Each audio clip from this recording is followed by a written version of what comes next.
wala kang. Tapos pagka maglalakad ako ng mga 15 minutes. Kasi dati akong tumatakbo eh. Kailan kayo na nahinto? Itong ano? Itong taon lang o last year o? Yung mga yung pandemic. Mag-pandemic 2020 gano'n. Tapos Ilang taon na kayo ngayon tayo? 75. Wah! Eh, Idol! maglalakad ako pagka mga dating mga 30 meters. Mamatid nyo na siya. Ang gagawin ko, yuyo ko akong ganun. Tay, ganito yan. Ganito yan. Explain ko sa inyo ha. Si tatay kasi siyempre, tumatakbo dati. Ngayon 75 na si tatay.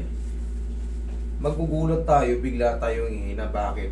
Yun na yung tinatawag na sign of aging. Nagkakaroon talaga kasi tayo ng tinatawag na degenerative change sa mga bawat joint natin, sa mga lahat ng joint natin. Kung nakakatakbo tayo nung napupudpud na agad yun, nasisira. Numinipis kasi yung mga joint natin. Bunga ng pag-edad natin. Tapos ngayon, kaya ako mamamanhid kasi nga inaabot na ngayon yung mga sciatic nerve mo. Kasi ang balakang nagpapatayo sa atin tayo. Kaya pag gumanyan ka, kahit pa paano nagiginawaan ka, kasi nga maaring dito na putpud ka agad. O, yan mga yan. Ito yung nasisira. Ayan. Ngayon, pag gumanon ka, bubuka to, matatanggal ang pagkaibig dito, kahit pa paano, giginhawa. Tapos pag ano, yan na, pag napahinga ka, medyo kikirot-kirot. Tapos pag napahinga ka naman, nakahiga ng tuluyan, gaganda na naman. Tapos ting pagka minsan. Ito yung sciatic nerve hanggang ano. Yung mga sciatic nerve natin. Hanggang paayan. Kaya magtataka ka. Wala ka naman dito ano, sa mga legs. Pero kumukonekta na yung dito. Kukonekta yan. Magmula rito. Yun na yun. Kailangan yan tayo, alam nyo. Pag nagpa-MRI kayo, dun nyo malalaman, gano'n na pa na. Meron na yung tawag nating degenerative osseous change. Ang mga disc problem natin na napipirat na sila. Normal lang yun. Ang pinaka-the best yan, huwag na kayo magtatakbo. Kumbaga, yung bilad na lang kayo sa araw. Sa umaga. Nangyari kasi itong master ko itong mga December. Hindi ako nakatakbo, mga 2 buwan. Tapos ang ginawa ko ngayon, binigla ako ng takbo, binilisan ko. Kaya, nangyari na yun. Kaya yun. Pag bigla akong tatayo, minsan napaparay ako dahil kumukulit. May sumasabit, may umiipit. Dito, ang gagawin natin dyan tayo, hindi na kayo pwedeng tumakbo, baka matumba kayo. 75 years old tayo. Ang pinaka-the best niyan, yung walking na lang na ano. Mag-jacket kayo, para mapawisan tayo kayo. Parang ganun lang. Ilakad nyo alalay na. Pero, may kilos pa rin kayo. Yun ang huwag titigilan para palagi kayong healthy. Kinatakbo-takbo ko pa nga rin. Tayo, hindi na kayo pwede sa malalakas na iba. Pwede ko yung bike. Pwede ko pa yung bike. Mas maganda kung ano. Yung bike ko. Yung sa bahay lang. Stationary bike. Yung bibili kayo ng bike. Pwede naman kung saan. Kung marunong kayo mag-bike. Ang problema, baka ma-out-balance kayo. Malutong na po ito. Hindi na kayo pwede yung matutumba-tumba. Kami, maganda edad, pwede pang masemplang-semplang. Pero kayo, pag nasemplang kayo, ay mas maano yung ano, mas malutong na ang buto nyo, fracture agad. Imbis na malakas kayo, nakakalakad kayo. Mas nakakalakad kayo ngayon, may sakit-sakit na ng konti, natitiis nyo. Once na matumpa kasi kayo, baka magsisi kayo. Connecta nga pati dito. Oo, tayo, hanggang dito. Magmula pag gano'n yun hanggang baba. Saka ito, pag ginaganon ko, parang lumalagot na parang ginaganon. Dito ko. Ayun yung tawag na degenerative change. Ganito yung nangyayari sa atin tayo. Ayan o, ganito. Pag umiidad tayo, nagiging ganito yung ano natin. Makikita niyo pag may x-ray kayo. Nakalimutan mo namin doon sa grab eh. Nakalimutan niyo? Oo, yung x-ray. Ayun na. Pero nung in-x-ray ako, kung pa, yung January 10, lahat. Okay lang eh, tungtiong pa rin kayo eh. Hindi naman kayo babata ro sa January. Nakalimutan. Hindi, nakabook naman kayo ron eh.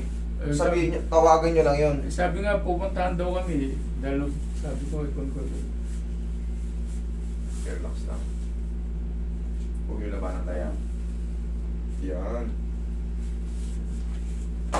Kaya tuloy nagkaroon ako ng frozen shoulder dahil hindi na ako pwedeng mahiga ng tiyaya. Sige, usog kayo rito. Yan. Hindi na. Ano pa eh? So, kukunin niya na nun. Sabihin mo, supraspinatus. Alam mo Supra- Sobrang traffic. Masakit. Shoulder na daw sa kanan.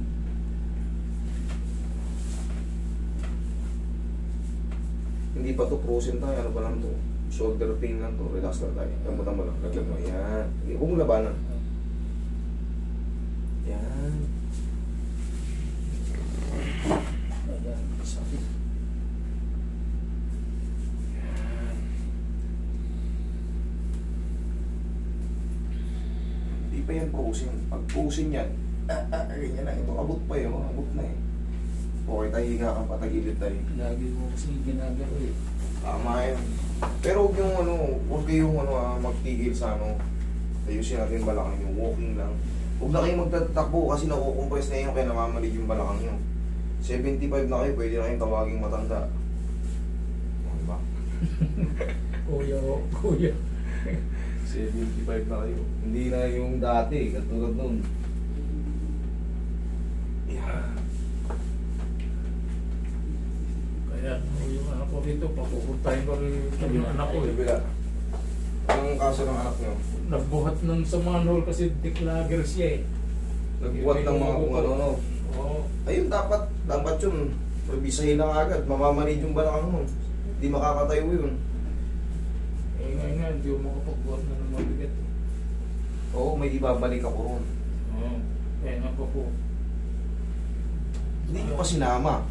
Ayaw eh, sabi niya, kayo muna mauna sa akin. Ano ba yung babae, lalaki? Lalaki. Mas daba. Nagpa-therapy na ako niya sa hospital eh.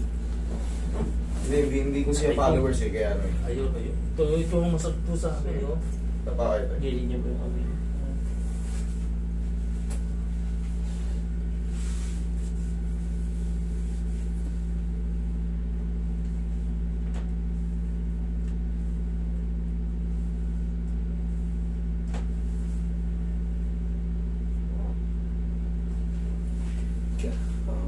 So, nakalagay ito sa X-ray kung muscle pain lang nakalagay. Muscle spasm. Oo. Oo nga tayo bunga ng ano to. Pag sa x-ray lang, hindi ma-elaborate yung ano eh. Oo. Muscle spasm lang lalabas. Eh yung pangapanloob. Kasi based din yan sa pagtatatanong sa inyo. Hindi naman kayo natumba, nagtatakbo na kayo noon. Pinilit yung tumakbo. Oo. Ganun lang. Eh, lalabas yan sa ano nyo, degenerative change yan. Maniwala kayo. Palabasin mo ano yun. Pero, Nakikita ko ito, masakit eh. Ito. sa puwetan? Oo. Sige. Kaya. Pusok kayo sa gitna tayo. Ayan o, kaya mo tayo. Pusok kayo sa gitna. Taas po yung malamang niya konti. Ay. Kaya masakit. Sige po. Eh, baba nyo. Baba. Gawa niyo po. Ito masakit sa may po. Pwede. Sciatic nerve ang tawag yan. Sciatic nerve. Brain. Mamaya, atake natin yung okay, relax lang. Inhale. Exhale. Diyan lang muna kayo. Okay, tatayo ah. Ayan. Ang mangyayari dyan kailangan nyo lang mag-gano no. Ilang exercise nyo tapos i-stretching ko ito ngayon. Ito kasi dito sa muscle sa puwet. Pero hindi dyan ang ano yan, dun talaga sa ano, sa may lumbar. Pag nagkamali na ako ng pagaling ko, nakaupo ako, nagkamali ako ng tayo, napapasigaw ko. Ay. Sumasayad na yung ano yun tayo. Kailangan niya makita natin. X-ray. Pero sa tulong ng mga ganitong ano, cracking sa mga balakang, naiiwas yung ano ron, bumabalik yung facet joint na tinatawag. Malamang pudpud na yung ano niyan. Pudpud na yung facet joint mo niyan. Na i-scratch yun sa edad din natin. Pati yung mga disc, yun nga, umaano yung height ng disc. Kaya, Pati nga itong tuhod, medyo lumalagutok na rin eh. mag-expect na talaga tayo ng ganyan, mga clicking-clicking. Ngayon 75 na tayo eh. Tagilid ka tayo pag ganun.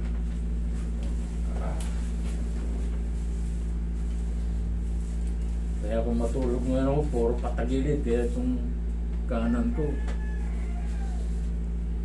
masakit din ang braso. Yung labanan na rin. Okay, isa pa. Okay.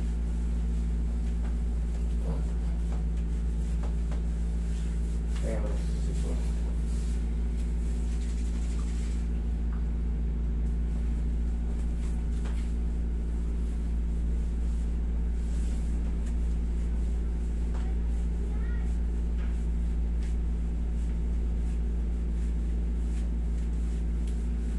Tamaan ko sa puwet, hinihilot sa puwet.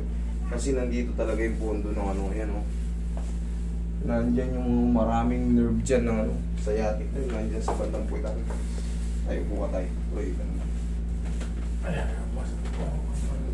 Tayo ganito magiging exercise yun tayo. Pag meron pa, sa susunod na linggo, bumalik kayo, pero kung wala na, ay wag na. Tapos, huwag na kayong magtakbo. Malamang dun yan eh.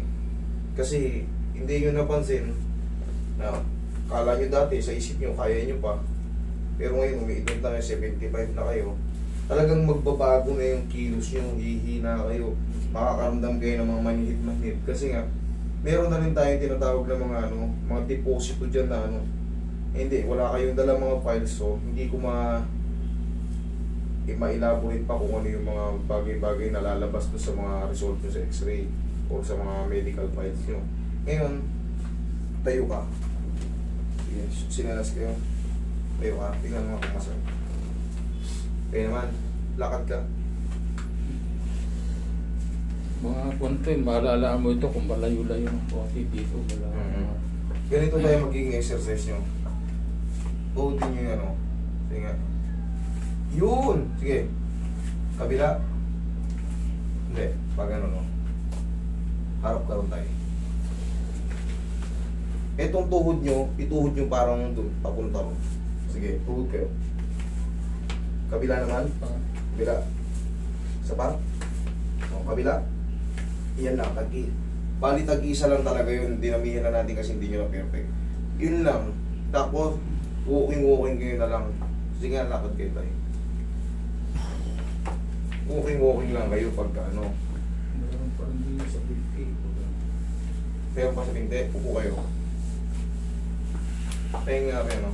Tama na ito. Dito, sa muscle. Ayan. Mga spasm sa muscle.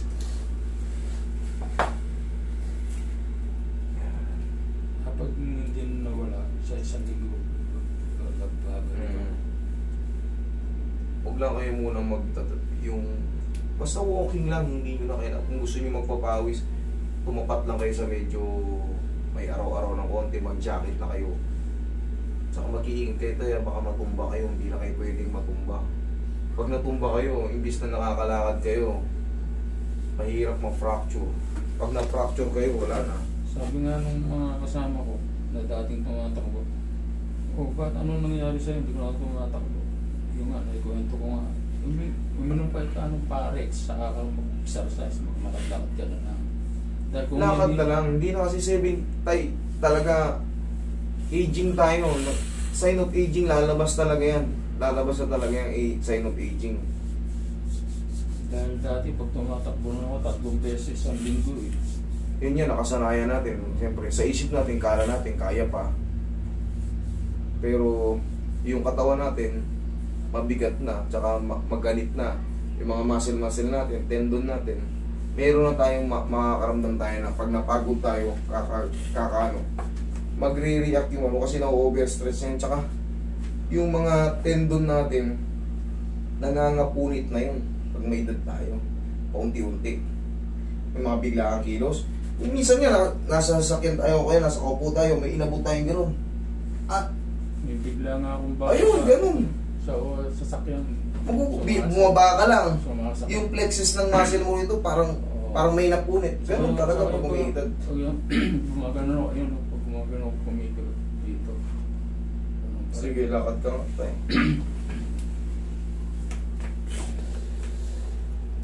Para pag-iimpo ako, parang gano'n ako kumikot. Wala eh. Edad na rin eh. Sige tayo, huwag lang kayo maliligo tayo ngayon ha. Ayan ha. Ito, pa-x-ray ko ulit. Pupunta ba rito yung sinakyan nating grab ngayon? May ibok na daw siya. May naibok na dahil Baka ako bumalik hindi, naiangat ko naman ito master eh. Kaya lang ito, yung pag ginagano ko, ayan yan, nahihirapan ako. Sige tayo, balik.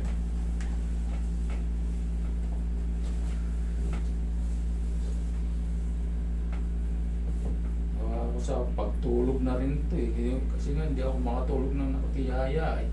Ngangawit, palagi kayo nakatagilid. Kaliwat kanan na lang ginagawa ko eh. Sarap kasi nakatagilid eh.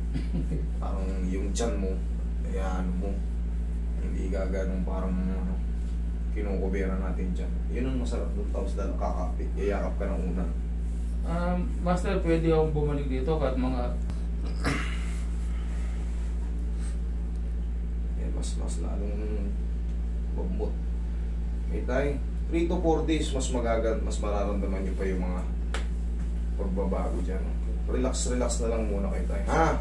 Okay, salamat. Salamat tayo.